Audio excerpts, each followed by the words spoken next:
Hi, in this video, I'm going to introduce two simple trig identities, but they are very important when you prove trigonometric identities and even when you solve trigonometric equations. Okay, so here first I'm going to obtain these two important identities.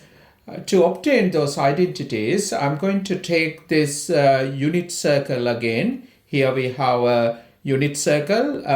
You know about it. I discuss in details about unit circle in my introduction video to trigonometry, right? Here we have center as 0, 0, and essentially we call this as unit circle because the radius of this circle is 1, right? Therefore, if you look at this right angle triangle, we can actually write sine theta, right? It is in the first quadrant. We take theta as acute, and we can write sine theta as opposite over hypotenuse, which is y over 1. You can write it as y, and we can write cos theta. It's adjacent over hypotenuse, so we can write it as x over 1. That gives you x. Now I'm going to write tan theta. Tan theta is opposite over adjacent. Therefore, you can write tan theta as y over x, right? So we have these two equations here. Now, what I'm going to do, I'm going to write Pythagoras theorem for this right angle triangle. So if I take this point as O and this point as R, I can write the Pythagoras theorem for this triangle. It's OR is square plus RP square equal to OP square. Now you can see that OR is square, right, is x square. I put OR is square as x square plus now RP square here. It's actually y, right? Y square equal to OP square. This length is 1, therefore 1 is square. You can write 1 is square, right? Now what I'm going to do, I'm going to replace this x and y in terms of trigonometric function. So I can write x as cos theta. So we have cos theta square plus y is here sine theta. We have sine theta is square equal to 1 is square 1, right? So in trigonometry, we write this cos theta is square as cos is square theta plus here we have sine theta is square. We write it as sine square theta equal to 1. So you need to remember this forever. Now in trigonometry, very useful identity. Okay, so we obtain this result for angle theta when it is acute, but you need to know that this result actually valid for any value of theta. So that means theta can be obtuse angle here or even reflex angle coming in the third quadrant or even fourth quadrant. So again, remember this result valid for any value of theta. And you need to know this at the beginning. So I wrote this result for angle theta, but according to this result, I can write, if you want, sine is square, even let's say x over 2. So I'm writing this angle as x over 2. So if you add cos square x over 2, this one also equal to 1, right? It's not just for this theta, because it is valid for any value of theta. And when you write that angle in different form, make sure that power to sine angle is square and power to cos angle is square. Essentially, this angle need to be the same. So at the beginning, some students would do this kind of mistakes. If you see sine is square x plus cos is square 2x, careful, this is not equal to 1, right? So you need to avoid those mistakes. And we can write this, even let's say we have sine square 3x plus cos square 3x, right? This is equal to 1 because you take in square to sine and square to cos. Essentially, this angle is same. So we can write this too, but we can't say that equal to 1. Okay? Now I'm going to obtain this result. You can see that sine theta equal to y, cos theta equal to x, and tan theta equal to y over x. So let me write here tan theta, right? Tan theta equal to y over x, but we can now write y in terms of sine theta, right? And x you can write as cos theta. If you substitute those results here, you would get tan theta equal to y is sine theta over x is cos theta.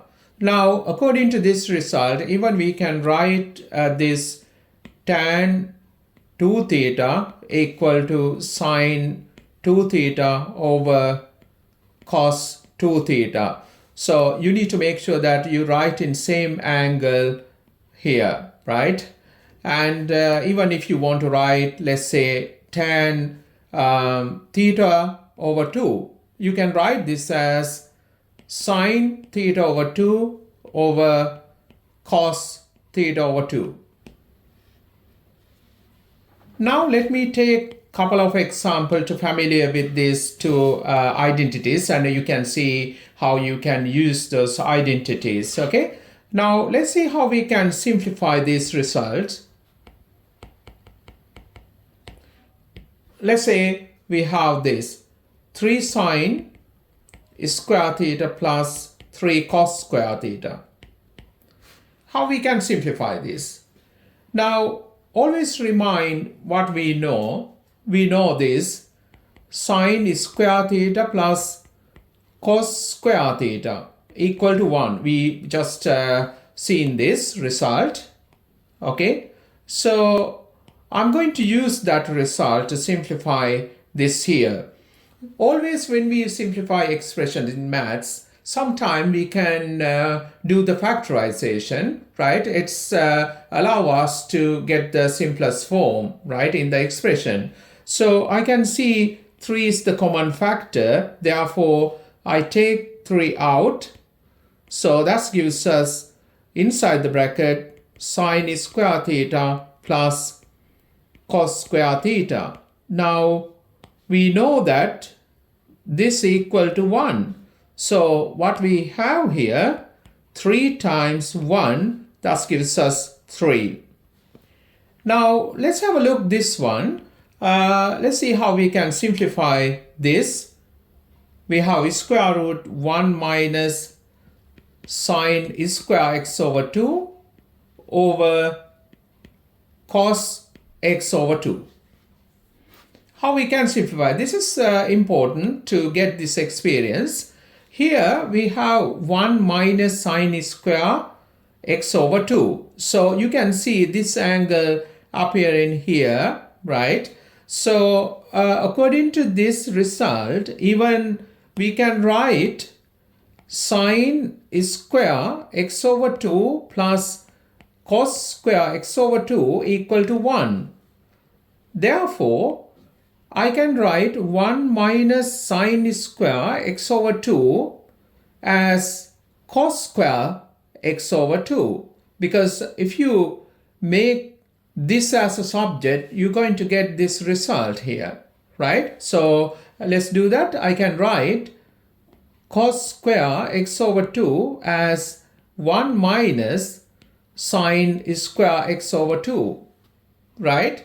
Now what I'm going to do, I'm going to substitute this expression 1 minus sine square x over 2 as cos square x over 2, right? But it is inside the surd. You can write cos square x over 2.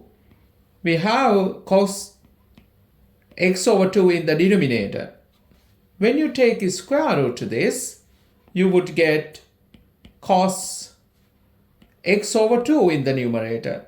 In the denominator, we have same thing, cos x over 2.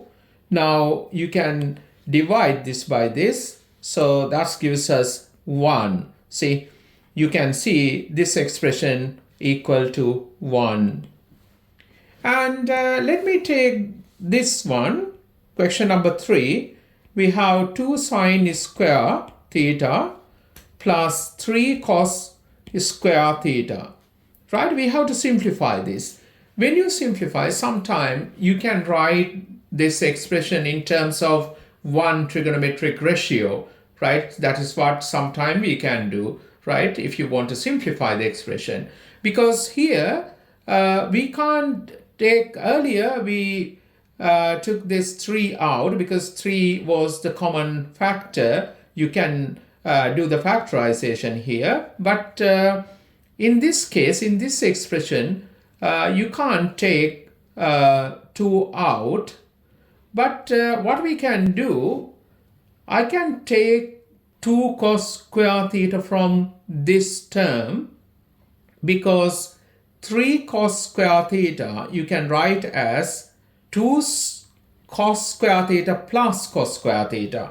So then let's see what's going to happen. We have 2 sine square theta plus this 3 cos square theta. I'm going to write as 2 cos square theta plus cos square theta, right? Now, like we did here, we can take 2 out from these 2 terms. You would get 2 inside the bracket sine square theta plus cos square theta. And we have this term at the end, right? So we know that this is equal to 1. So what we have here, 2 times 1 plus cos square theta. So we have 2 plus cos square theta. So we can actually simplify this expression to get this result, right? It is better now because this expression we wrote in terms of one trigonometric ratio. Okay.